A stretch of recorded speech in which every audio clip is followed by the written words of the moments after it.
Ya, assalamualaikum warahmatullahi wabarakatuh. Ketemu saya lagi, Coach Erik Siregar. Masih dalam obrolan santai, obrolan ringan seputar dunia motivasi, pekerjaan, bisnis, psikologi, dan lain-lain. Ya, saya sudah lama saya nggak bikin video untuk obrolan santai ini ya. Nah, kalau kali ini temanya, kalau yang sebelum-sebelumnya adalah work from home ya, walaupun masih sama ya work from home, tapi di sini temanya adalah new normal. Wah, bukan. Ini hanya kondisi saat ini ya. Judul yang saya beri kali ini adalah ya, jangan menguasai, lepaskanlah. Saya ulangi ya. Jangan menguasai, lepaskanlah. Oke. Dalam hal apa dulu nih ya? Ini perlu digarisbawahi, yaitu yang berhubungan dengan menarik rezeki ya, atau menjemput rezeki. Mungkin Anda sudah pernah mendapatkan pembahasannya dari bahasan yang berhubungan dengan money magnet lah, atau law of attraction, apapun itu ya. Saya mencoba untuk menjelaskan secara sederhana. Jadi apa yang dimaksud dengan jangan menguasai dan lepaskan? Karena begini, biasanya ketika seorang sudah mempunyai keinginan dan ingin mewujudkan, terutama masa pandemi seperti ini ya, ini kan orang-orangnya banyak orang yang terdesak gitu. Akhirnya berusaha untuk mendapatkan yang mereka mau. Ujung-ujungnya kecewa. Bahkan sampai nggak bisa tidur dan kepikiran ya, seperti saya dulu gitu. Jadi menggebu-gebu sekali mengejar sesuatu. Akhirnya kecewa gitu, malah jadi stres ya. Jangan sampai ya, mudah-mudahan jangan sampai gitu. Nah, kenapa itu bisa terjadi? Saya jelaskan terlebih dahulu bahwa di alam semesta ini ada namanya mekanisme. Jadi nggak mungkin yang namanya rezeki itu ketika Anda berdoa minta sama Tuhan, tahu-tahu ada yang ngetok tok, assalamualaikum, ini rezeki buat Anda. Nggak mungkin seperti itu ya. Kalaupun seperti itu ngeri juga ya, tengah malam habis doa tahu-tahu wah jatuh duit gitu kan, ada yang ngetok malah Anda takut jadinya ya. Nah, maksudnya gini, kadang-kadang kita perlu ketemu dengan orang lain, kita perlu ketemu dengan channel, link, atau sarana yang membuat kita bisa mendatangkan rezeki.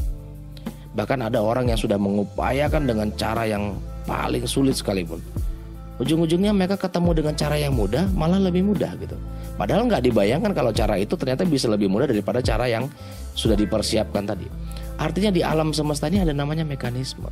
Makanya ada 3 hal yang harus Anda pahami saat Anda melakukan sesuatu. Yang pertama adalah Anda harus pasrahkan dulu. Jadi setelah melakukan, pasrahkan. Karena di dalam alam semesta ini ada namanya mekanisme, adanya cara-cara tertentu. Tuhan tuh punya cara tertentu gitu.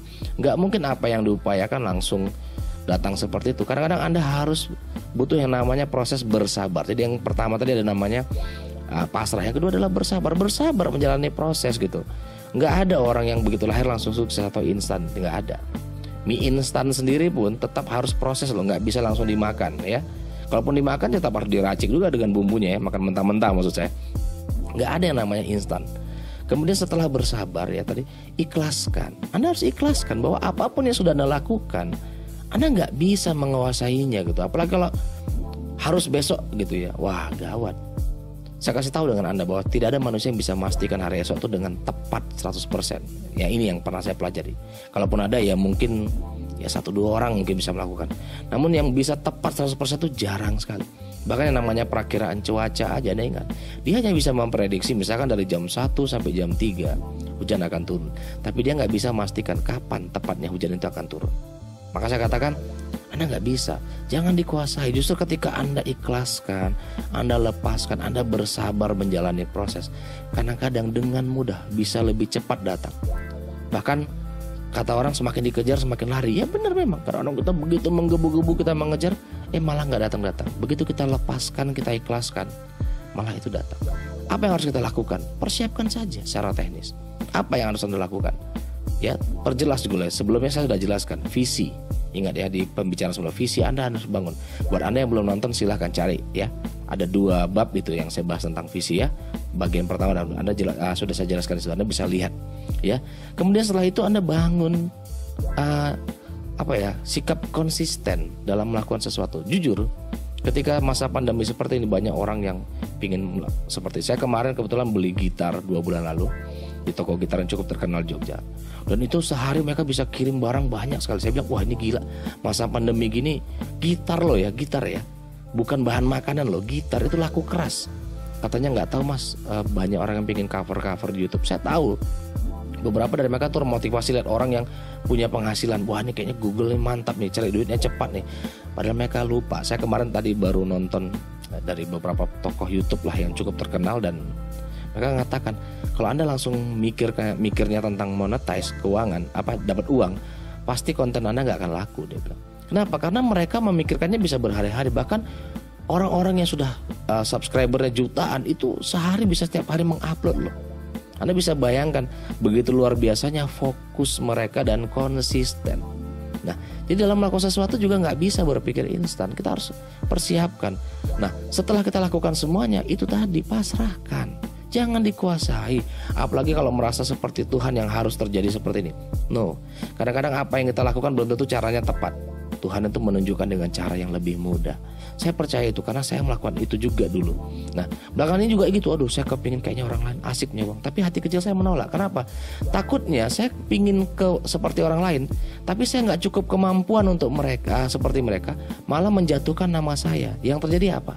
Orang akan melihat saya sebagai plagiat atau ikut-ikutan sama orang, ikut-ikutan tren. No, saya katakan lebih bagus saya mempersiapkan ke dalam diri saya untuk sesuatu yang besar, karena saya tahu setelah pandemi ini akan terjadi apa. Ini hanya prediksi saya tidak sebutkan di sini. Nanti akan saya bahas suatu saat ya. Akan seperti apa dan trennya akan seperti apa, dan saya sudah melihat itu. Nah, makanya lebih bagus saya underground, saya main di bawah. Saya tidak mau muncul ke permukaan dulu. Saya siapkan semuanya, saya persiapkan dengan baik, karena itu yang bisa saya lakukan. Saya tidak bisa menguasai keinginan saya tidak bisa menguasai rezeki saya, karena rezeki itu sudah ada yang ngatur.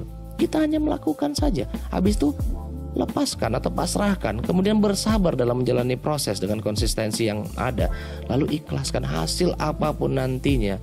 Anda ikhlaskan, karena keikhlasan itu bisa berbuah sesuatu yang manis nantinya. Oke? Mungkin cukup sekian obrolan singkat kita kali. Sebenarnya saya ingin ngobrol banyak, tapi nanti kita akan sambung lagi di pembicaraan berikutnya.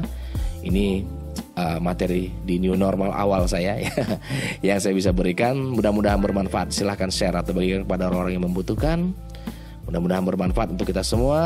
Saya ucapkan terima kasih. Assalamualaikum warahmatullahi wabarakatuh. Sukses untuk kita semua.